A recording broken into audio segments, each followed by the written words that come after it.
ইসরায়েলের হামলায় ইরানের আরও এক কমান্ডার নিহত।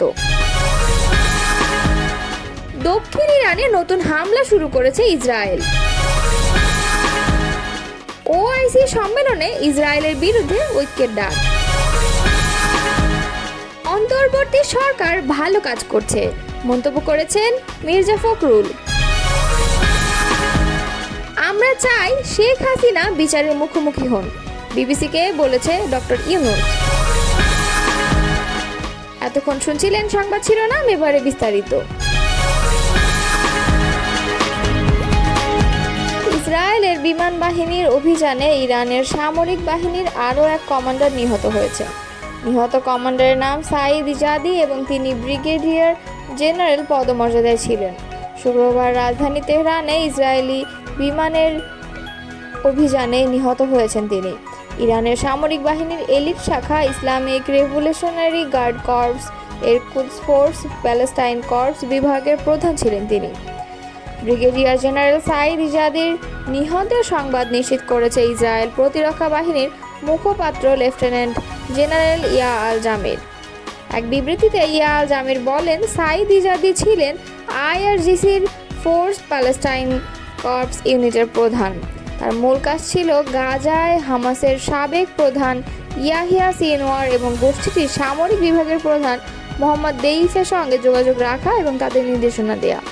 2023 সালের 7 অক্টোবর ইসরায়েলে যে হামলা চালিয়েছিল হামাস, সেটির পরিকল্পনাকারী দলের অন্যতম সদস্য ছিলেন সাঈদ ইজাদি। তার হাতে হাজার হাজার ইসরায়েলির রক্ত লেগে আছে। প্রসঙ্গত, শুক্রবার রাতে ইসরায়েলি বাহিনীর বিমান অভিযানে এ নিয়ে তিনি ইরানি কমান্ডারের নিহত হওয়ার সংবাদ পাওয়া গেল এবং বাকি দুজন হলেন ব্রিগেডিয়ার জেনারেল আমিন পৌরজোধি এবং ব্রিগেডিয়ার জেনারেল বেনহাম শারিয়ারি।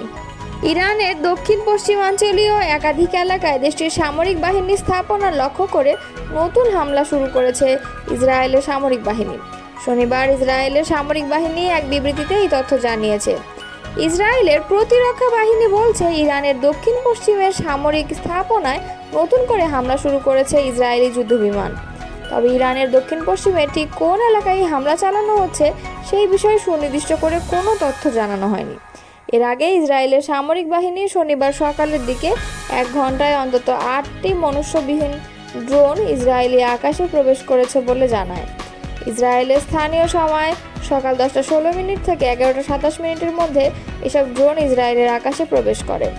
আইডিএফ বলছে, ইসরায়েলের দক্ষিণাঞ্চলের এলিয়াত থেকে সিরিয়া সীমান্ত লাগোয়া উত্তরাঞ্চল পর্যন্ত ইরানের ড্রোন শনাক্ত করা হয়েছে। এসব ড্রোন ভূপতিত করতে ইসরায়েলের আকাশ প্রতিরক্ষা ব্যবস্থা কাজ করছে। ইসরায়েলি বাহিনী ইরানের ছোড়া অন্তত 5টি ড্রোন প্রতিহত করেছে বলে জানিয়েছে। এছাড়া বাকি 3টি ড্রোনকে নজরদারি করা হচ্ছে বলে জানিয়েছে আইডিএফ। ইস্তাম্বুলে ইসলামী সহযোগিতা সংস্থার এক জরুরি বৈঠকে তুরস্কের পররাষ্ট্রমন্ত্রী হাকান ফিদান মধ্যপ্রাচ্যে ইসরায়েলের ক্রমবর্ধমান আগ্রাসনের নিন্দা করে মুসলিম দেশগুলোর ঐক্যবদ্ধ প্রতিরোধ গড়ে তোলার আহ্বান জানান। তিনি সতর্ক করে দেন যে ইরানের ওপর ইসরায়েলের হামলা পুরো অঞ্চলকে যুদ্ধের দিকে ঠেলে দিতে পারে। ফিদান তার বক্তব্যে ইসরায়েলকে মধ্যপ্রাচ্যের অস্থিতিশীলতার মূল হোতা হিসেবে চিহ্নিত করেন। তিনি বলেন, এটি কেবল ইয়েমেন, ইরান, ফিলিস্তিন বা সিরিয়া সমস্যা নয়, আসল সমস্যা হলো ইসরায়েল। তারা গাজায় গণহত্যা চালিয়েছে এবং এখন ইরানের উপর আক্রমণ করে পুরো অঞ্চলকে ধ্বংসের দিকে নিয়ে যাচ্ছে। তিনি জোর দিয়ে বলেন, যুদ্ধ যেন আরও বিস্তৃতি সংঘাতের রূপ না নেয় তা রোধ করতে হবে। এই জন্য মুসলিম বিশ্বকে একসাথে কাজ করতে হবে। ফিদান জানান, প্রেসিডেন্ট রেজেপ তাইয়্যিপ এরদোয়ানের নেতৃত্বে তুরস্ক অঞ্চলে উত্তেজনা কমানোর জন্য কূটনৈতিক প্রচেষ্টা চালিয়ে যাচ্ছে। তিনি ওআইসি সদস্য দেশগুলোর প্রতি ইসরায়েলের প্ররোচনামূলক কর্মকাণ্ডের বিরুদ্ধে ইরানের সঙ্গে দৃঢ় সংহতি প্রকাশের আহ্বান জানান। ওআইসিভুক্ত দেশগুলোর উচিত ঐক্যবদ্ধভাবে কাজ করা এবং ইসলামী প্রজাতন্ত্রের ইরানের প্রতি প্রকৃত সংহতি দেখানো, এই বলে তিনি মন্তব্য করেছেন। বিএনপি মহাসচিব মির্জা ফখরুল ইসলাম আলমগীর বলেছেন, অন্তর্বর্তী সরকার ভালো কাজ করছে। নিঃসন্দেহে তারা এরই মধ্যে অনেক ভালো কাজ করেছে এবং আমাদের পথ দেখাচ্ছে। আমরা আশা করব যেসব রাজনৈতিক দল ফ্যাসিবাদ বিরোধী আন্দোলনে ছিলাম, সবাই মিলে তাদের সহযোগিতা করব। শনিবার বিকালে ঢাকা রিপোর্টার্স ইউনিটিতে বাংলা বিপ্লবী ওয়ার্কার্স পার্টির প্রতিষ্ঠাবার্ষিকী উপলক্ষে আয়োজিত পুনর্মিলনী অনুষ্ঠানে তিনি এসব কথা বলেন। মির্জা ফখরুল বলেন, আমাদের সংগ্রাম জনগণের সংগ্রাম বলতে পারি। প্রাথমিকভাবে সফল হয়েছে।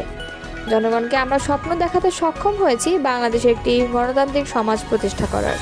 জনগণের কাছে আমাদের এটাই ছিল প্রতিশ্রুতি। এই প্রতিশ্রুতি পালনে আমরা কাজ করে যাব। বিদ্যমান রাষ্ট্র কাঠামোতে জনগণের স্বপ্ন পূরণ করা সম্ভব নয়।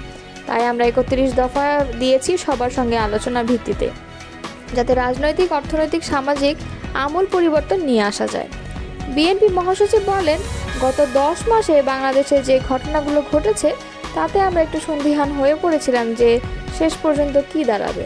যখন আমরা দেখলাম এই আন্দোলনের প্রধান দল বিএনপির ভারপ্রাপ্ত চেয়ারম্যান তারেক রহমানের সঙ্গে অন্তর্বর্তী সরকারের প্রধান উপদেষ্টা ডক্টর ইউনূসের একটি সভা হলো, তখন আমরা অত্যন্ত অনুপ্রাণিত হয়েছি, আশ্বস্ত হয়েছি। আশা রাখছি সামনের ফেব্রুয়ারি মাসে একটি নির্বাচন হবে, এর মধ্যে দিয়ে আমাদের আশাগুলো পূরণের সুযোগ হবে। তিনি আরও বলেন, এখন সংস্কার কাজ এগিয়ে চলেছে। কতগুলো বিষয়ে আমরা একমত হয়েছি, কতগুলো বিষয়ে একমত হচ্ছে না।